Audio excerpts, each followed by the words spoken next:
Hi, this is Eric Boyce, CEO and Chief Investment Officer for BKA Wealth Consulting, here on June 2nd of 2020. I appreciate you joining us for this presentation and our weekly conversation about the markets and all things therein. I'm actually out of the office on vacation this week, so thought I would go ahead and combine both the market update and the charts of the week in this week's presentation. So we'll have some market commentary, a few thoughts on China that I thought was interesting coming out of the Barron's magazine over the weekend, and then we have some charts to quickly review. So appreciate you taking the time. Please see our disclaimer for important information. So in the comments this week, the Dow, looking back over the last 5 trading days, was up about 3.8%. The S&P 500 was up 3%. The NASDAQ, which has been outperforming both of the other two indices, was up about 1.8%. And so we continue to gain momentum. Basically the earnings that we just had, we know were fairly weak, and the market has basically kind of plowed right through it. So I mean, we're up 36% on the S&P 500 since the March 23rd low, but that comes amidst a lot of the negative data that we've seen, and market sentiment here is starting to feel a little bit stretched. Some of these indicators that come up in the analysis, Citigroup's panic/euphoria index entered into euphoria territory on Tuesday. Again, we know that market valuations are hard to kind of gauge right now. They seem a little bit frothy because we know earnings are down, but then again, we've got a lot of support from low interest rates that are helping propel these equity markets. Basically, the rallies, and if we look back to March 23rd, we had the Federal Reserve pumping a lot of liquidity into the market. We've got a lot of news on reopenings and things like that after kind of a turbulent start. It seems like most states are kind of inching forward to some degree. And then we've had some encouraging, I guess, for lack of a better word, developments with regard to COVID-19 treatments and vaccines. But the thing that we've got to watch now is that now that we've had the earnings reports and we're kind of in that 3-month vacuum of time where we're not getting a lot of news from companies other than your traditional, your ongoing news releases and things like that. You're not getting financial reports from these companies. So there's going to be a little bit of a dearth of information flow here over the next month or so. And what's going to fill that void is this increasing rhetoric with China. So, and there are some reasons for us to feel good, some reasons for us to maybe perhaps not feel so good, and we'll kind of cover some of those. But I know China is certainly well within the headlines right now. President Trump had a press release on Friday discussing some of the actions that and kind of this increased terse rhetoric towards China. We're exiting the World Health Organization. China's crackdown in Hong Kong. We're looking to, I guess, work with the Canadians to extradite the Huawei CFO to the U.S., and then we have ongoing trade issues. So I've got a feeling that that's going to begin to fill some of this news void of rhetoric. Now, the other thing to watch amidst all of this, again, I told you how, valuations are really kind of hard to get your arm around right now, but another way of measuring the relative strength of stocks is kind of look at the moving averages. And there's really 2 main moving averages that we look at. One is the 50-day moving average. That's 50 trading days taken an average, and then you plot those. And then there's a 200-day moving average. And interestingly, 96% of S&P 500 stocks are above their 50-day moving average. So what that tells you is that we've kind of traversed that chasm that we felt back in March. And so 50-day moving average, all these stocks are plowing up through it, which is frankly, it's a bullish signal. And you've got about 50% of those stocks that are actually bumping up on their 200-day moving average. So if you think of back in March, late February and into March, we had this massive drawdown in equity values. I mean, we've already bought back a lot of that. That's pretty powerful to talk about that. And we know, again, we've talked about this every week, that the high frequency data is looking better in just about every category that you might imagine. And that's a reason to feel good. We've got that data. We've got continued optimism about reopening, vaccines, like I mentioned, and there's a potential for more both monetary and fiscal stimulus, and that's monetary coming from the Federal Reserve, and I'll talk about that in a minute, and fiscal stimulus, which is more government help. And while the market is kind of at this interim high, I think it's difficult to embrace the notion that we're going to get a huge stimulus package, and we're not going to necessarily get it right away.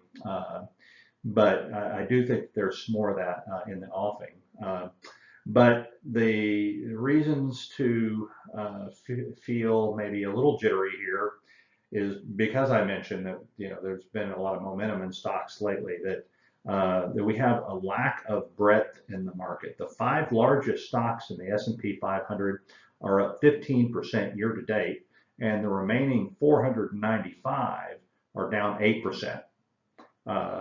So what does that tell you? Obviously, this is being led by some technology stocks that are kind of very large market cap stocks that are kind of driving that index right now. So we like to see more breadth, or there's more, quote, participation amongst other stocks in the index to help drive that index higher. The question is, have we come too far too fast? Fiscal stimulus is closer to expiring. Can we really come up with this vaccine? We don't know yet. And then the breadth issue that I mentioned before, and then obviously China is out there as well.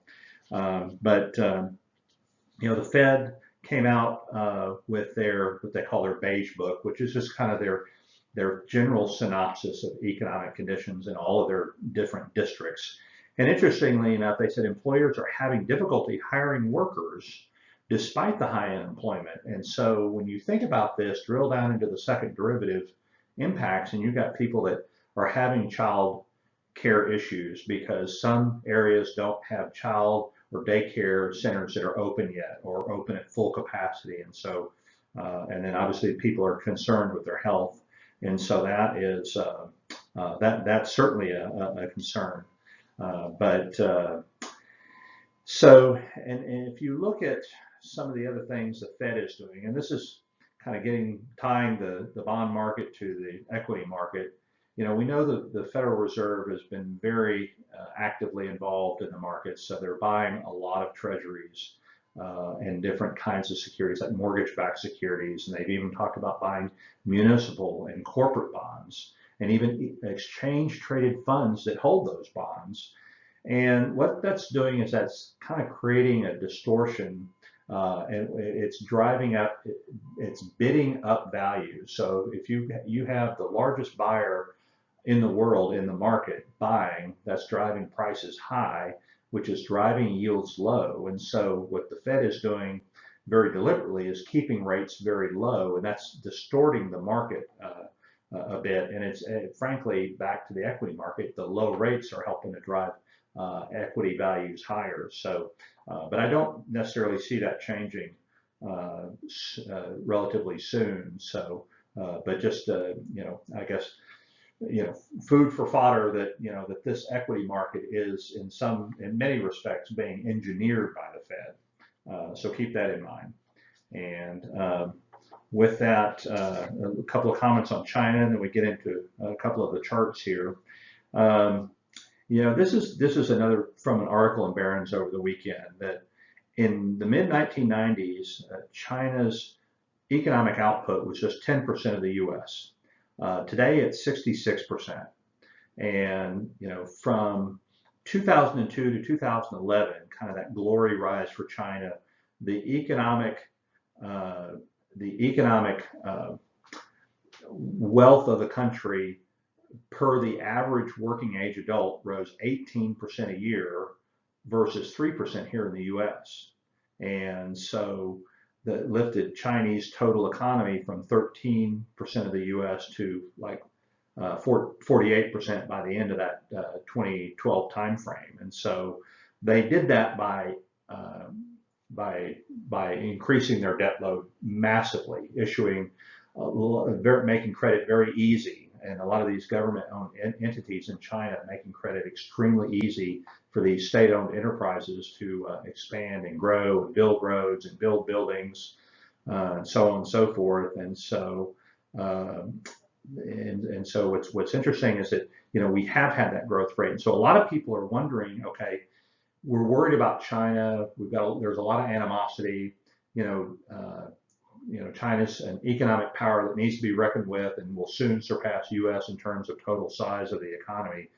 But what this article did, and it's something that kind of stops you flat, flat in your tracks, if you will, is to kind of go back and look at the Soviet Union from the end of World War II to the mid 1970s. On a per person or per capita basis, the economy rose from 30% of the U.S. to 60%. Now, this is Russia, not China, but it sounds similar. But they also had a massive increase in debt, and they also had and they also benefited from rising energy prices during that time too. But if you go and look at that now, that average Russian incomes are 34% of the U.S., which is this article said about the same level as 1912. So the read through on this is that with the demographic issues that are clearly a headwind to China, that a likelier outcome is that China's relative economic power will hit a kind of a top or zenith, if you will, before that the law of numbers catches up with them, and that one-child policy and the demographics of China begin to catch up with it and slow its demographics. So, in fact, the article goes on to say that the Chinese working age population will fall by almost half between now and 2100, while the number of working age Americans will rise about 15%. And that it implies that the Chinese economy will peak at about 76% of the U.S. by the time we get about 20 years down the road. And so, very, very interesting perspective there. And most people don't take the Russian example into proper context in when we analyze China. Get into the charts here a little bit. So I'll be brief on this one. This is fairly illustrative, but it comes from Merrill Lynch, and it just shows the amount of daily deaths by region. And so what's interesting is we continue to follow this, and a picture speaks for 1,000 words, and you can see that in most areas that you've got a decline. You've got an overall decline worldwide in the number of deaths, but the only place that you're finding a hotspot is here in Latin America. So, as we kind of look at this data, that we see that, really if and when, the situation can be controlled there in Latin America, then you would expect to see a more dramatic decline in the number of deaths related to COVID. This is basically an unemployment graph, again from Merrill Lynch, and it's got some moving parts to it, so I'll explain those. So the solid gold line represents the continuing claims, and the solid blue line represents the initial claims for unemployment insurance. And these are initial, so these are one-time claims for unemployment insurance. And you can see where that number peaked, close to 7 million. That was at the end of March, when everything was hitting us in rapid fire. And you can see that that number has remained well above trend lines, but it continues to go down. And it continues to go down at a fairly decent clip. So that's very encouraging. And the kind of the dotted line within that, which is the initial jobless claims, plus the claims that are tied to the Pandemic Unemployment Assistance Program, which is a part of the CARES Act, that Congress enacted. And what that does is it basically includes the unemployment benefits to self-employed and independent contractors, which is typically not included in that initial jobless number. So if you include those, and it's still going down, not quite as rapid, but it's still going down, and that's important. Continuing claims, again, these are taking all the weekly initial claims and then just it is what it says. It's continuing claims that are moving along, and that until they roll off. Well, the CARES Act also extended, another extended state unemployment benefits by up to 13 weeks, and so you could see that the continuing claims plus the claims related to independent contractors and self-employed, plus the extension, which the PEUC is the Pandemic Emergency Unemployment Compensation numbers. So again, the extension there, those numbers are continuing to go up. But the core number, the continuing claims, that solid number, has peaked and it's beginning to roll over. So we know that some of these other austerity programs are going to wane over time, and so looking at that solid gold bar, I think is meaningful here.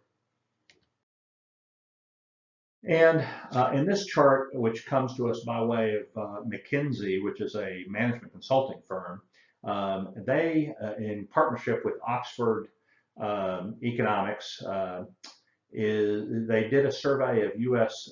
CEOs, and we're beginning to coalesce on really two different models for the recovery. And again, there's still a lot of speculation on how it's going to play out, but the one scenario is a milder drop in economic growth, which you can see here in kind of that shaded blue, with a faster recovery. That's more like that V-shape, literally a V-shaped recovery that you've no doubt seen talked about. And so in that instance, we're able to recover much more rapidly and get back to where we were from an overall economic standpoint almost by the end of this year. Now, I don't think that's going to play out. The other alternative here is this, what they're calling scenario A1, which is a much more kind of draconian thought on what's going to happen. And so in this theory, we get a larger drop in the second quarter, and then we get further drops in the third quarter, and then maybe even flat or slightly down fourth quarter, and then it begins to pick up ever so slowly. And in this model, again, this is a survey of CEOs, and in this model, we don't reattain the pre-COVID economic level until, frankly, the first quarter of 2023. I think the conventional wisdom says that we're going to fall somewhere in between these two areas, but I think it's important to convey the sense that, yes, I mean, we could have a good market, a good stock market, a good investment market with this backdrop, because it's all, as you can see, it is improving, but I think the degree to which we can expect economic growth to dovetail with the investment markets, I think is up for much speculation at this point. And I would suggest that it won't be probably until the end of the third quarter, and we won't get that data, the initial reading of third quarter growth, until the end of October. And I think at that point we'll have a much better sense of how this recovery is going to play out. But in any case, I thought this would be interesting to share. And with that, we will conclude for this week. Hope you've enjoyed the combined market update and charts of the week. And you see my contact information there on this last slide. Please feel free to contact me if you have any questions, cares, or concerns. It's always a pleasure to be with you, and appreciate your support of this particular endeavor. And please let us know how we can help, and hope you have a wonderful week.